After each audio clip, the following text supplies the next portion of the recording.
So we left off the minor on page Tezayin, and we were, I'm sorry, not Tezayin, excuse me, page Yud Ches, Ois Zayin, line 9. And we were speaking about the difference between Igulim, how Igulim comes through Seder Ishtalshus B'derech Maiver versus the Yosher. Yosher is changed, Yosher is transformed. Didn't speak that much about Yosher. Whereas Igulim is, it comes through Seder Ishtalshus. I'm sorry, it comes through Derech Maiver Tzimtzum, it passes through the Tzimtzum. And then there's two levels in Igulim. There's a level in Igulim and the level of Makifim that comes through the Seder Ishtalshus in such a type of way that it is not affected by the existences of Seder Ishtalshus. For example, neshamas, mitzvahs. Then there are things that become already a metzias. When Igulim comes through, they already come into a metzias where the metzias is misgaber over the Oiden Sof, where the Tzimtzum still overpowers the Oiden Sof. So that's what we're talking about up till now. Is the Oiden Sof shalifna Igul in ascendancy, or is the Oiden Sof overpowered by the Metzias, for example, by the case of the Malachim, unless in a situation where they are fulfilling a shlichus, when they're fulfilling a shlichus, so then they say binish bati, etc., etc. Now the Maimer is going to speak about reaching a higher level than all of this. All of this is the level of the Oiden Sof Shlifnat Tzimtzum. Now we want to talk about in the Oiden Sof Shlifnat Tzimtzum itself. We said that this level noga by a Tzimtzum. It didn't actually be mislabish in the Tzimtzum, but the Tzimtzum touched. Now we want to talk about that through our avodah and so on, we can reach the level that's beyond even the level of noga by a Tzimtzum. So again, page Yud Ches Oizai. To be able to reach the level of the Oiden Sof, that the Tzimtzum did not touch it, did not affect it at all whatsoever. That's the level of the infinite light of Hashem before the arising of Hashem's will. Siddur speaks about that in Oiden Sof Shlifnat Tzimtzum. There is when Hashem arose in the Oiden Sof Shlifnat Tzimtzum, the will, Alois Haratzon, for the entire creation, and therefore to make the Kav and the Tzimtzum and so on. And then there's a level that's beyond Alois Haratzon. The Rebbe says in the parentheses, Shariat Tzimtzum Hoya B'chinas Alois Haratzon. Where did the Tzimtzum take place? The Tzimtzum took place in that level of the Oiden Sof, that the will of Hashem arose. But it didn't even touch in any way, it didn't affect in any way the Oiden Sof that's higher than the where the will arose. The B'chinas Bal Harotz, the level of the master of the will. This theme of speaking about Bal Harotz is constantly found throughout many Shvuos Mamorim, because the entire idea of Nasa Koydem L'Nishma that we will do before we even know what we're going to do, that entire idea is we are not being bottled to Hashem's Ratzon. We're talking a little bit of a different Ratzon. We're talking about Hashem's Ratzon for Torah mitzvahs. But when we say Nishma, we will hear, and then we will do what you tell us to do. Fine. So we're being mevatl ourselves to Hashem's will. But if we are being magdim nasa kohen nishma, we don't know what the will is. So our bitl is to the Baal Ratzon, to the master of the will. Therefore, many Shvuos Amarim talk about the level of Baal Ratzon in a similar vein over here.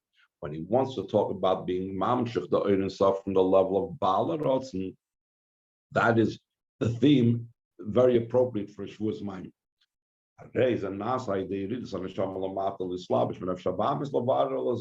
That occurs only when the Nefesh Elokis comes down here into this world instead of being in Gan Eden and so on, to be mevader, to refine the Nefesh Bahamis down here. So now he's going to explain why that is, why we reach the level of Baal Ratzon when the Nefesh Elokis engages with and tries to elevate the Nefesh Bahamis. Here in the explanation of this matter is there's two types of avodah. Avoid is Nefesh Elokis mitzad ha'atzmo, the avoid of the godly soul, the way it is on its own. Then there's the avoid of the Nefesh Elokis needs to engage with and refine the Nefesh Bahamis. The difference between them is avoid is nefshalakis mitzadatzma ikara avoid shall pitam v'das. Avoid of nefshalakis on its own is primarily an avoidam that's based on intellect. It's something that has reason to it, it's understanding. So in serious the avoid and refining of nefesh habahamis that involves self-sacrifice that's super rational, beyond reason, beyond understanding. So he's going to explain why that is so. In the nefesh atzma, when it's at the atzma, the nefesh on its own, like shayich inyanam serious nefesh lamitos. The true idea of self-sacrifice doesn't really apply. Why not? What's the idea of self-sacrifice? It's the idea of such a devotion that the person gives up their will entirely. And as Chassidus always brings down, the word nefesh doesn't just mean soul or self, but nefesh is also related to the word will. Ein nafshi ba'amazeh, efshi. These are all related to the word nefesh. So when we talk about Mesidus nefesh, it is primarily about giving up one's will. So we have to examine, is the nefesh lakis, when it's doing good, giving up its will? Not at all. This is what it's about. So he says in line 25, the godly soul, its will is in godliness. To such a degree that even when the person did something wrong, when he did an Aveda, so nefesh lakis was not like, okay, at this time the nefesh lakis says, I don't want to connect with Hashem, chas v'sholom. Nefesh lakis always, even during the Aveda, wanted to be connected to Hashem. It was faithful to Hashem. Therefore, even if the nefesh lakis is in such a state where it cries out of constriction and the straits, that one might think, this shows that it's covered over, there's difficulties, and it's still crying out, that's going against its will. No. This is only an external thing that we say it's suffering discomfort and so on. But the actual connection with the will, that is not something foreign to it. Mitzad nefesh habahamis, it's only because of the animal soul that it feels itself in constraints and restrictions and so on. Top of page Yud Tes. This is not the constriction of the godly soul itself. Why is that so? Because on its own, the nefesh lakis is cleaving to the Eibishter. Like we explained earlier, the difference between malachim and neshamas. Malachim are in the state of an existence. They are an entity that is a separate entity than a lakus. As opposed to the shamas, that their very being is cleaving to Hashem. Though sometimes it might be dvekis ne'elemis, like he called it earlier, a concealed cleaving. But the whole idea of a neshama is that it's davik in the Eibishter, not like malachim. The malachim are left to their own devices, as separate mitzvahs. It's only when they're fulfilling a shlichus that we say, they're so identified with Mishalech that they speak as if they are the Eibishter itself. The Tamadov, what's Taka the reason? Why are Malachim a separate Metzias and Shamas are considered one with the Eibishter? The feature of Malachim, Shar Sham, the root of Malachim is from the level of speech. Like it says, Ubaruach Piv Kol Tzva, and the breath of his mouth, in other words, by Hashem's speech. So all the hosts, which all the hosts go also on the Tzivis Hashem above, on the hosts of heaven, on the spiritual hosts of Hashem, going on Malachim. So all of them were created by Hashem's breath, meaning speech. And since they were created by Hashem's speech, therefore they are in existence. Just like when a person speaks. When a person speaks, their speech goes outside of them. It leaves them.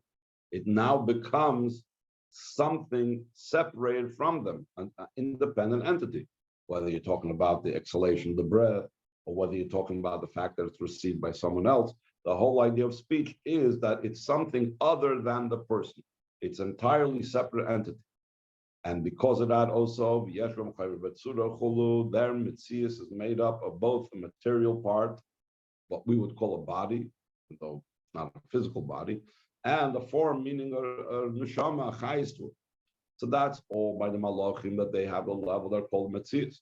Mashenki neshamas, sharsham chinas machshava, the neshamas' root is from the level of thought. Therefore, they're not a level of an existence.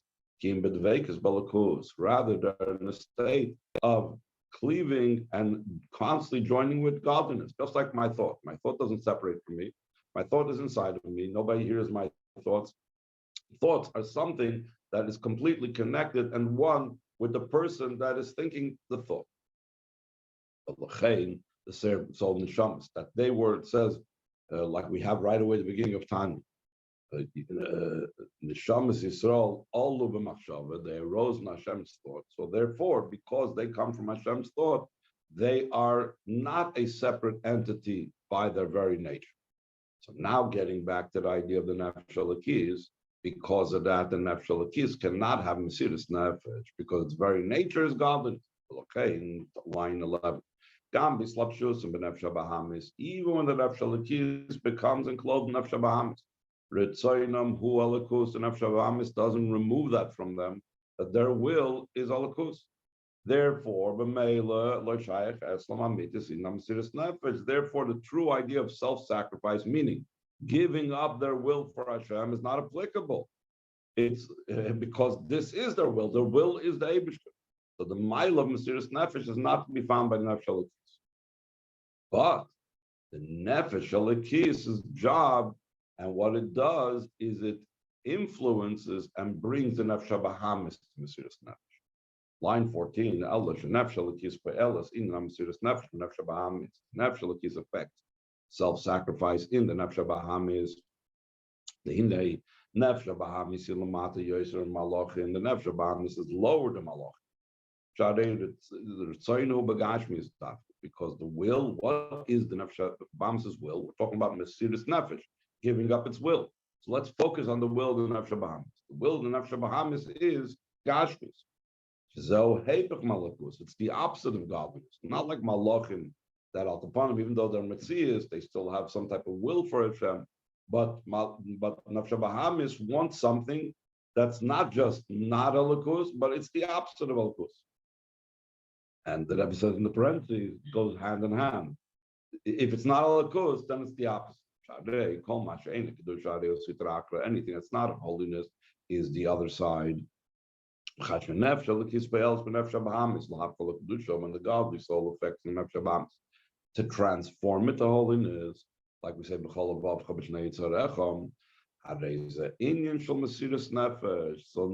the Nefesh Bahamis gave up its will. Its normal will is in Gashmis. Now the Nefesh Bahamis gave that up, and once Ruchnias and once Kedusha, that's Mesiras Nefesh.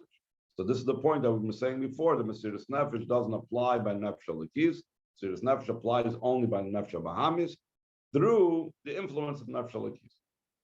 Now he's going to add another thing, line 21, from this itself, that the Mesiras Nefesh is affected. So when we talk about Mesiras Nefesh happening, or giving up one's will, one could say, I came to that logically. Let's say I want to eat certain types of food. Then I understand logically how eating fatty foods, whatever, certain types of foods, it's unhealthy for me. So on the one hand, you could say, I gave up my will. It's Mesiras Nefesh. I'm giving up my will for whatever it is. But the point is, I'm giving up my will that I want to eat these type of foods. But on the other hand, it's a result of my understanding. So since it's a result of my understanding and my appreciation, and I figured it out, or I was told, and my mind agrees with this, that eating these type of foods are unhealthy for me. So yes, in a certain way, it's giving up my will, but in a certain way, I'm doing what I decided is good to do. So it's really in concert with my will as well. It's not truly giving up my will. The nefesh habahamis that Rebbe is going to explain over here, its mesiras nefesh is not all based on logic. That it logically sees that, let's say, for example, kedusha is better than not kedusha, and therefore it gives up its will. Then it's not true mesiras nefesh. Let's see it inside. Line 21. The primary part of mesiras nefesh, though there is some aspect of intellect and understanding plays a role over here, but the primary aspect is not loy ba'ofen shemitzad hasagis nefesh nirgish gam b'nefesh habahamis ila the kedusha, because of the nefesh halakis appreciate how good kedusha is. So the nefesh habahamis is also dragged along and also appreciates this as well. For example, your doctor really understands how important it is to eat healthy, and he convinces me that I should also eat healthy. So I am accepting or feeling or coming a little bit to the understanding that my doctor has as well. That's not really the way it works by Nefesh Habahamis. That Nefesh Halakis brings its appreciation of godliness into the world of Nefesh Habahamis. Nefesh Habahamis also intellectually appreciate. But rather, the Rebbe says in the parentheses in line 23, it's only the Nefesh Halakis coerces on the Nefesh Habahamis matters of holiness. But the Nefesh Habahamis itself remained in its very same ego as it was before. It itself, its will still remains in klippedika things. Perhaps we can give a mashal for this. I remember hearing from Yael Khan that he brings it concerning something else. There is two ways how a person can be convinced by someone else about something. Two people are having an argument, two people are having a debate. One says A, the other says B. And then A's argument and logic are so convincing that B has to say, right, I got to accept your view, A. But there are two ways how B can accept A's view.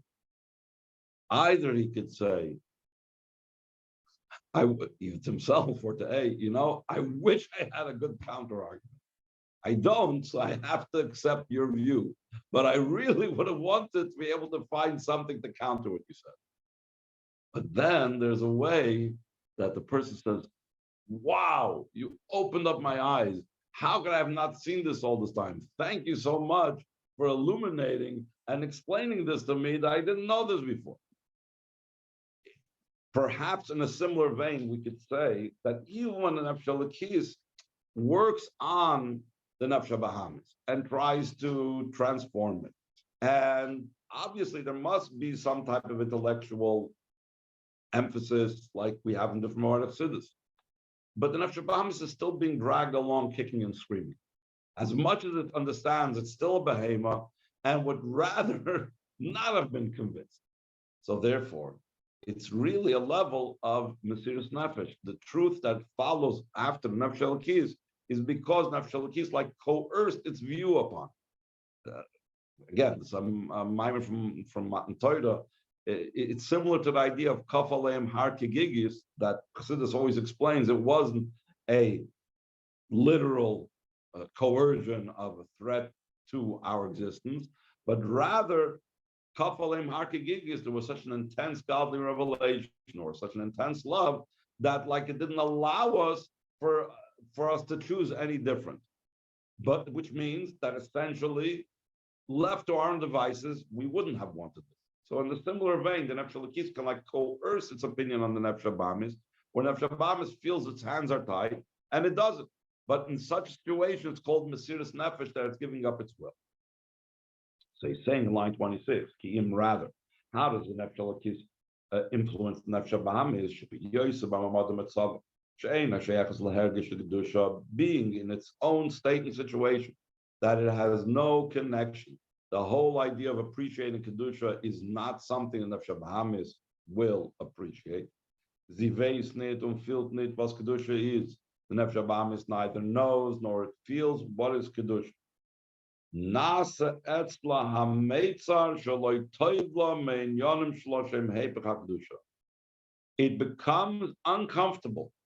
It becomes it experiences discomfort and confined in those aspects that Nefesh Abahamis has. That's the opposite of Kedusha. Since this type of feeling, that it feels uncomfortable like in its own skin, is against the nature of Nefesh Abahamis, that's not the nature of Nefesh Abahamis. That's the true idea of self-sacrifice, that is transformed to holiness, top of page Chav. When the godly soul affects self-sacrifice by Nefesh Abahamis, then nasa ilui ben nefesh alakis atzma. So the nefesh alakis, which prior we said had no connection with the idea of self-sacrifice, had no connection with the serious nefesh, because nefesh alakis wants alakus. So by bringing the nefesh Abahamis to Mesiras Nefesh, it also is elevated by it. It's like swept along in that storm, in that wave, in that excitement and passion of Mesiras Nefesh and Nefesh Abahamis. In this Chadash Ba, in Mesiras Nefesh, now the Nefesh Alakis is also experiencing this new type of experience for the Nefesh Alakis. It's completely new to have this experience in Mesiras Nefesh. Why is that so? Since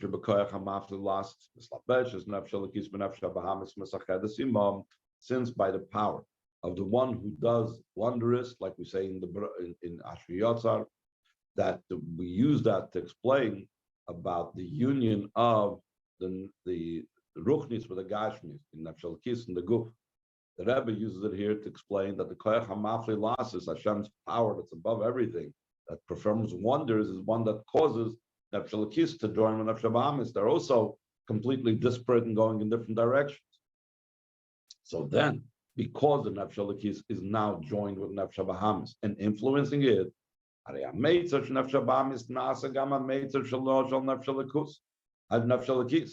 so then this discomfort that we said the Nefesh Abahamis feels uncomfortable in its own skin. It feels uncomfortable with matters of not Kedusha. So then the Nefesh Alakis also feels and experiences this discomfort. And you remember we were saying before that there's a Meitzah Nefesh Alakis experiences that's an external Meitzah. In this case, the Rebbe says not. When the Nefesh Alakis engages with Nefesh Abahamis, the Meitzah Nefesh Alakis experiences is an internal Meitzah. This is not a constriction and not something that causes the discomfort. And from an external manner, rather, it's a constriction and a discomfort that now the Nefesh Alakis itself feels discomfort because of its involvement and immersion and engagement with the Nefesh Abahamis. Therefore, being that it shares the discomfort in Nefesh Abahamis, it also shares the experience of self-sacrifice of the Nefesh Abahamis as well. Any questions before we go on to the next paragraph? This discomfort sounds like a lot of guilt being put on the nefesh. No. It doesn't have to be about guilt. It has to be about going from something less to something more.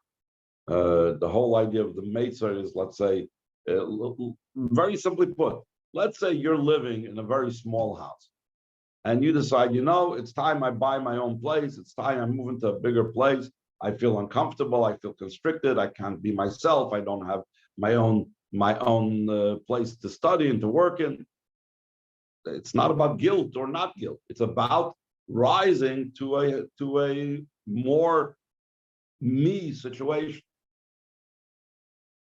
But the Nefesh Abahamis wants that tasty piece of treif and then starts feeling bad about it. Experiences how that tastiness is something that's holding it back, like a human being might be held back by just living in a one-bedroom walk-up apartment. But that comes through the feels that logic of, constriction. That there's comes some kind of from the logic or and the influence and the coercion, all of the nefesh is correct. Let us go on. We only have page chaf, don't have too much to cover. We can cover in 5 minutes. Line 11. This avoid that nefesh affects and influences and brings the nefesh to a state of self-sacrifice. By days in through that also the nefesh experiences this level of giving up its will for Hashem, the self-sacrifice. Now this reaches, going back to what we were talking about before, to an extremely high level. What level does it reach? Before we were trying to say, how does nefesh reach to a level that the tzimtzum didn't even touch, to the level prior to the rising up of Hashem's will? So he says it's magas b'shor shel nefesh kefisha mishreshes be'atzmus daf. This aspect, and when the nefesh engages nefesh such type of way, and now the nefesh itself experiences going out of itself so totally and giving up its will because of its engaging with nefesh. So now it reaches and touches its very core, the way it's rooted in Hashem's essence.